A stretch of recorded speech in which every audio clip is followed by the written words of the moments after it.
안녕하십니까. 최화합입니다. 1960년대 중반 석유화학단지 건설을 놓고 유행했던 말이 있습니다. 막차를 놓치지 마라. 이건 마지막 기회를 놓치지 말라는 뜻이었을 겁니다. 그렇습니다. 수출만이 살 길이었던 당시 우리나라에서는 수많은 제품의 원료가 되는 석유화학공업을 결코 포기할 수가 없었습니다. 절대 막차를 놓쳐서는 안 되는 일이었습니다. 그래서 그 막차를 타기 위해 정말 온 정성을 다해 달렸습니다. 그런데 열심히 목표만 보고 달렸던 실무자들에게 생각지 못한 어려움이 있었습니다. 막차를 타는데 드는 돈, 그건 바로 돈이었습니다.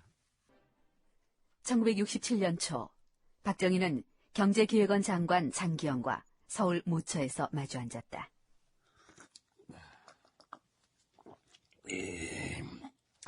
내가 처음 1차 경제개발 5개년 계획 시작할 때 어떻게 해서든 농민들의 살림살이부터 고쳐놔야 한다 생각했는데 아직도 그 일을 못하고 있어. 그래도 한 가지는 하셨지 않습니까? 여기저기 심어진 나무들 말입니다. 저는 제 1차 경제개발 계획 가운데서 각각께서 가장 잘하신 일이 바로 이 산림녹화 부분이라 생각합니다. 산은 부르러지고 국민들의 살림살이도 조금씩 주름을 펴기 시작했습니다. 각각께서 계속 이런 기세로 밀고 나가신다면 우리나라 경제가 반석 위에 오르는 것은 시간 문제고, 그리고 올 5월에 있는 대선에서도 반드시 승리하실 거라 장담합니다. 올 5월의 대통령 선거. 1960년 12월 개정된 선거법에 따라 1967년 5월에는 대한민국 제6대 대통령 선거가 예정돼 있었다.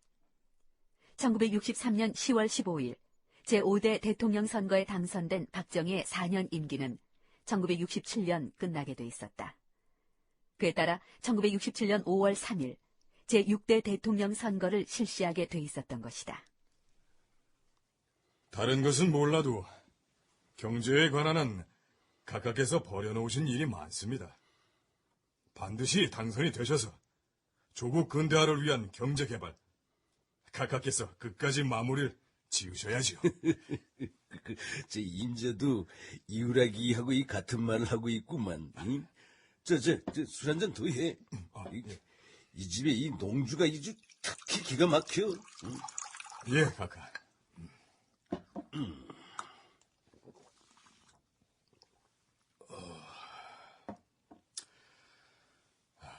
저 각하. 제가 좀 드릴 말씀이 있습니다. 뭔가? 제 2차 경제개발 계획을 시행하자면 돈이 많이 듭니다. 제철 석유화공업단지도 건설해야 하고, 또 무엇보다 대통령 선거가 있습니다. 고속도로는 아직 시기상조입니다. 대선에서 고속도로 건설을 공약으로 내거는 문제는 좀 신중해 주셨으면 합니다.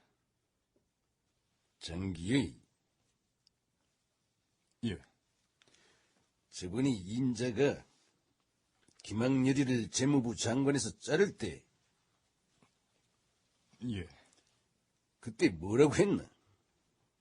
말이 안 통해서 손발 맞춰 일 못하겠다고 했지.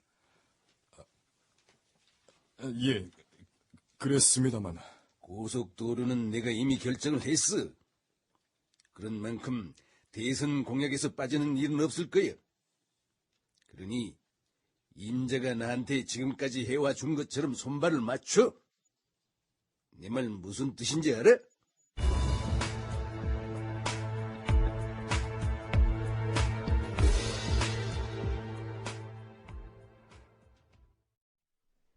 그런 가운데 울산 석유화학단지 건설을 위한 준비는 진행되고 있었다.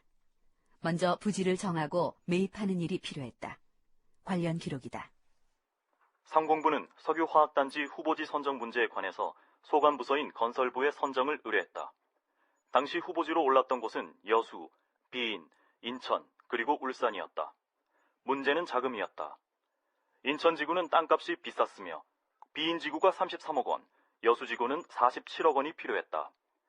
이에 비해 울산지구는 건설비 17억 원 이외에 별 투자비는 필요 없었다. 더욱이 울산지구는 전기, 도로, 철도, 항만, 공업용수, 땅 등이 이미 확보된 상태이기 때문에 모든 문제가 간단해진다. 석유화학공단 부지로는 울산이 유력했다. 그해 이른 봄, 박정희는 울산공업단지를 방문한다. 대한석유공사 안에 마련된 VIP룸에서 식사를 하며 눈앞에 펼쳐진 울산 일대를 바라보았다. 카카, 여기 VIP룸 창밖으로 보이는 저 부분 말입니다. 저 부분 한 100만 평 정도가 석유화학공업단지의 부지로 예상하고 있는 부분입니다. 저기 야트막한 야산과 그 논밭이 있는 저 부분 말이요. 예, 그렇습니다. 이 부지 매입은? 건설부 주관 하에 울산시에서 땅 주인들을 접촉하고 있는 걸로 압니다. 근데 말이요, 박 장관. 예, 카카. 장기영 부총리가 이 돈이 너무 많이 든다고 걱정을 하던데, 석유화학공업단지 조성이 얼마나 돈이 드나? 많이 들 것으로 예상이 됩니다. 카카, 응, 김학렬 수석. 제가 주선을 챙겨봤습니다. 정확히 경부고속도로 건설 사업에 총 400억 원이 든다고 예상을 했을 때 울산의 석유화학단지를 건설하는 데 드는 돈은 한 712억 원 정도가 됩니다. 712억 원. 712억 원. 김수석. 예, 카카. 제2차 경제개발 5개년 계획안에 빅3라고 하면은 철강, 석유, 고속도로인데, 그래서 2대 우선순위를 정한다면 어떻게 되나? 우선순위가 따로 없습니다. 모두 다 1순위입니다. 제철이나 석유화학은 수출 산업을 일으키기 위해 반드시 필요하고, 고속도로 역시 장기적으로 봤을 때 물류, 특히 수출과 관련된 물류 운반에 반드시 필요합니다. 모두 우리가 해야 하는 일입니다. 그렇지. 모두 우리가 해야 하는 일이지.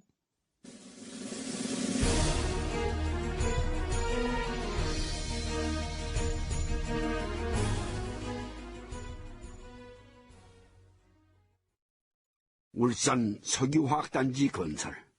참 쉽지 않은 일이었습니다. 화학단지가 대체 뭘 하는 건지, 그것이 수출산업에 왜 필요한지에 대한 이해가 일단 없었습니다. 정치자 여러분도 그러시죠? 쉽게 설명드리면 이렇습니다, 이게.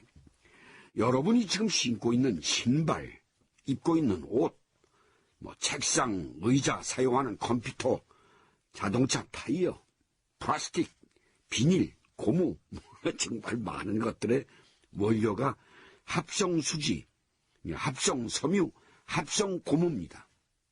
바로 이런 것들을 만들 원료가 필요했습니다. 그것이 우리에게 석유화학공업단지가 필요한 이유였습니다. 그런데 문제는 돈이 많이 든다는 거였습니다. 어마어마하게 들었습니다. 부지 매입부터가 그랬습니다. 울산 석유화학공업단지 건설을 위한 부지 매입 비용으로 경상남도는 당시의 가격으로 모두 6억 5천만 원을 들였다. 평당 600원 선이었다. 울산시가 부지를 매입하기 5년 전까지만 해도 이 지역의 평당 가격은 5원이었다.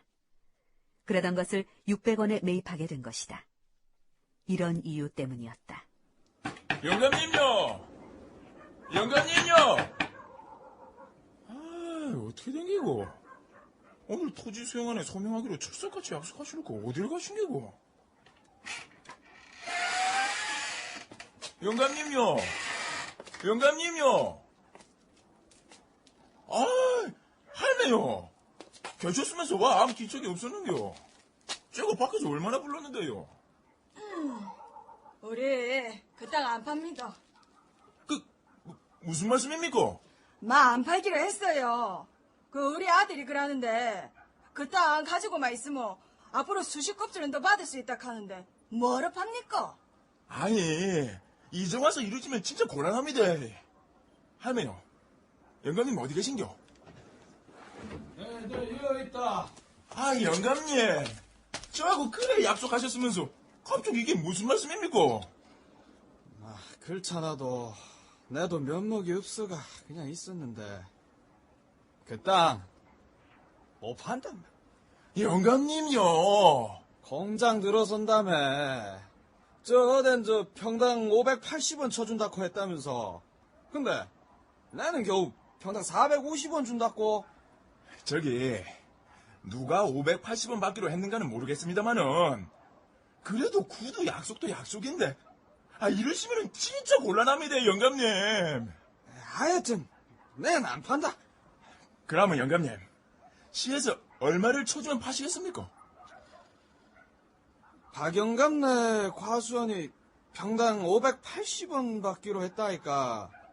나는 못 받아도 평당 600원은 받아야지.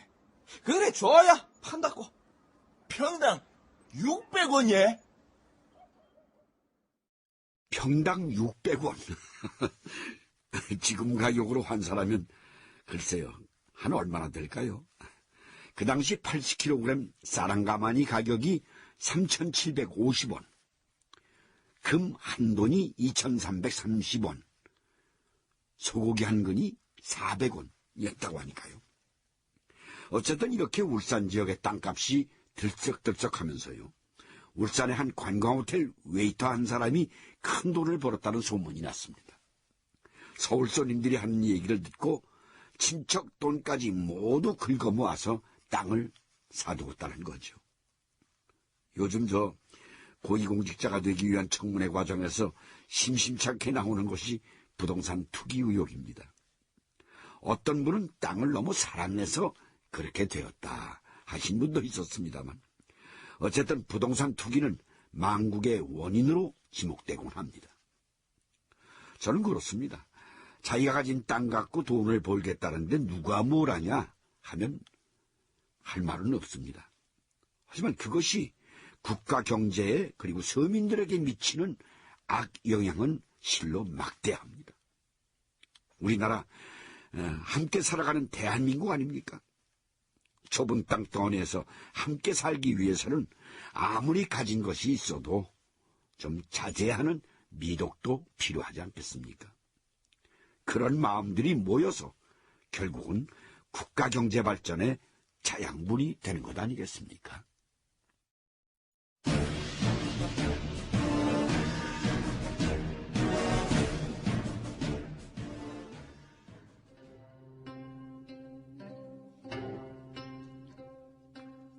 평당 600원이요? 예, 그렇답니다. 경제기획원 장관 장기영, 그리고 상공부 장관 박충훈이다. 두 사람은 서울 시내 모처에서 술상을 마주놓고 앉았다. 아니, 어떻게 평당 600원이나 주고 샀다고 합니까? 울산시에서 원래는 130원부터 주고 사기를 시작했는데 공업단지가 들어선다는 소문이 나면서 땅을 팔지를 않더랍니다. 보상을 더 받기 위해서 하룻밤에 묘지가 몇 개씩 생겨난 것도 있고요. 참, 자금 사정이 이렇게 어려운데 이 각하께서는 고속도로를 꼭 건설해야 하시나? 가깝게 말씀 올려도 소용없죠. 소용없어요. 아마도 쉽지 않을 겁니다. 대선 공약에도 들어가 있고요. 아니, 우리끼리 톡 까놓고 말해서 그거 지금 이 마당에 왜 건설합니까? 제2차 경제개발 계획에 돈이 한두 푼 드는 것도 아닌데요. 급한 거 다 놔두고 고속도로 건설을 하려는 것은 5월 대선을 앞둔 각하의 독주고 독단입니다. 장 부총리님, 아이고 남말은 새가 듣고 반말은 쥐가 듣는데. 우리끼리 술자리에서 그런 말도 못합니까? 독일의 아우토반은 아직 한국에서는 시기상조입니다. 자동차도 없는 나라에 무슨 고속도로입니까? 지금도 외국에서 돈 끌어오는데. 그거 길바닥에 쫙 깔아서 자손 대대로 빚에 허덕일 일이 있습니까? 솔직히 각가의 독선이 너무 심합니다.